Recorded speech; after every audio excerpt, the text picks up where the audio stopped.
Did you know that your Social Security benefits could literally be reduced to zero? Well, if not, we are going to talk about how this can happen to you if you fall under this particular provision, so stay locked in. Hi, my name is Carson Graves, Certified Financial Planner and President and CEO of the Retirement Education Center, and I want to welcome you once again to our Tuesday Tips, where today we are going to be talking about the government pension offset, or better known as GPO. Now, on our channel, we have talked about the windfall elimination provision. And many retirees are turned off by that provision, and that only reduces their Social Security benefits. They are at least going to get some sort of benefit. But if you fall under this provision, the government pension offset, your Social Security benefits that you may be entitled to can literally be wiped out. And we're going to talk about how that can happen. So let's go ahead and jump into our lesson today.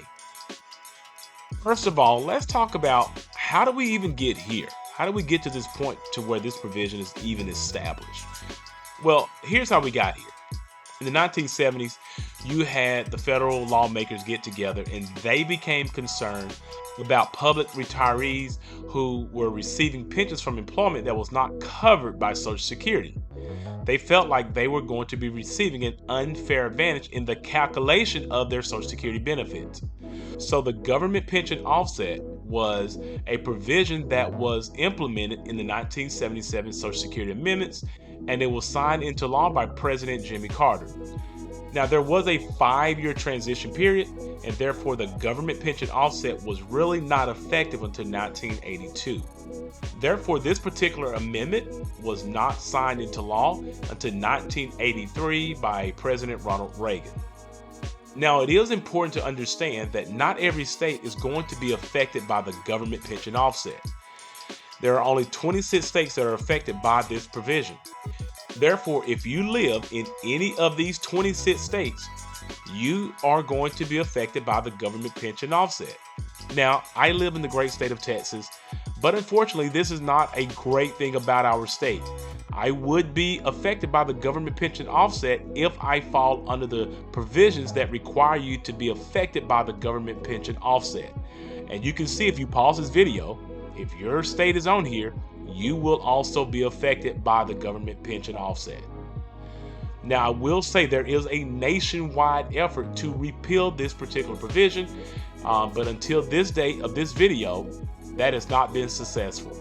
So now let's talk about what is the government pension offset. Well, the GPO is a law that applies to a spouse or ex-spouse, a surviving spouse or surviving ex-spouse, who also received a pension from a federal, state, or local government but didn't pay Social Security taxes. If you fall into that particular category and you're in those 26 states that I just noted, the amount of your spousal Social Security benefits will be reduced by 2/3 of your public pension. And as I mentioned in the beginning of this video, the government pension offset may reduce your Social Security benefits to zero. So as I always try to do, I want to provide an example for a spouse or ex-spouse of how this could play out. So let's just talk about Mrs. I Don't Know, this little person right over here. Let's just say she's going to be receiving a state pension of $3,000 per month, but she's also entitled to $2,000 per month in spousal benefits. So she's also eligible to receive spousal benefits of $2,000 per month. So if her spousal benefit is going to be $2,000 per month, the government pension offset is going to take her $3,000 per month pension and multiply that by 2/3. That's another $2,000 that must be deducted from her spousal benefit. Therefore, as you can see with simple math, she won't receive any of her spousal benefit.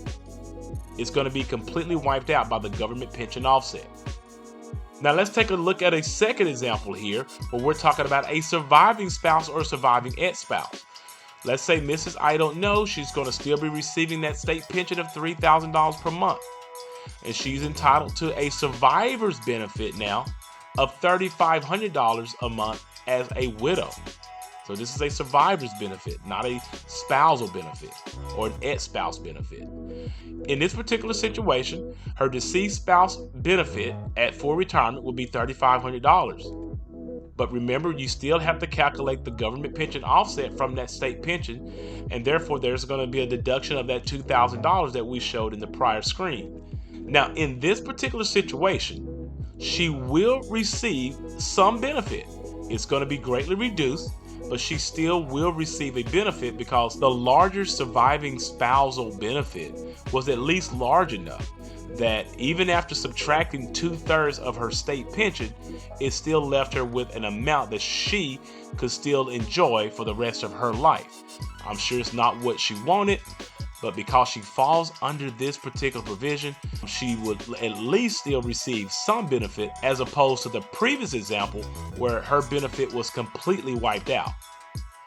Now, understand that the government pension offset, much like the windfall elimination provision, does not affect a surviving spouse who paid into Social Security. So what exactly do I mean by that? Well, let me explain.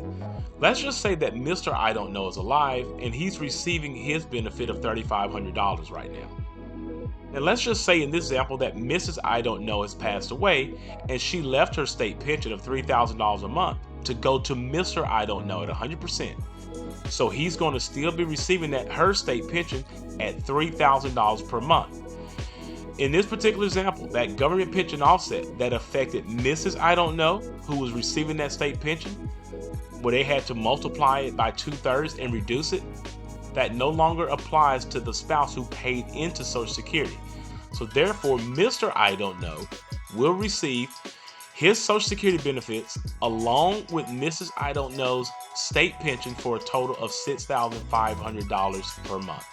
So I'm sure he's pretty happy to know that he will not be affected by the government pension offset, but unfortunately, in Mrs. I Don't Know's situation, she would be. Thank you again for tuning in to our Tuesday tips. Please understand that these videos are created for educational purposes only, and that you should always seek out your own financial advisor, your own tax advisor, and your own attorney regarding your personal situation. Also, if you are looking for an independent fiduciary advisor to help you with these types of complex financial matters, we highly recommend that you utilize the links in our description below and go ahead and schedule a 1-hour free consultation with us today. And as always, we would love to hear from you in the comments section. Let us know what you think about any of these provisions, the government pension offset and or the windfall elimination provision. I know this is really a hot topic for a lot of people who are affected by it. Let us know if you've been affected by it and how it actually impacted your retirement situation. And if you found this information to be beneficial, all that we ask is that you subscribe to our channel, like this video, and share it with others.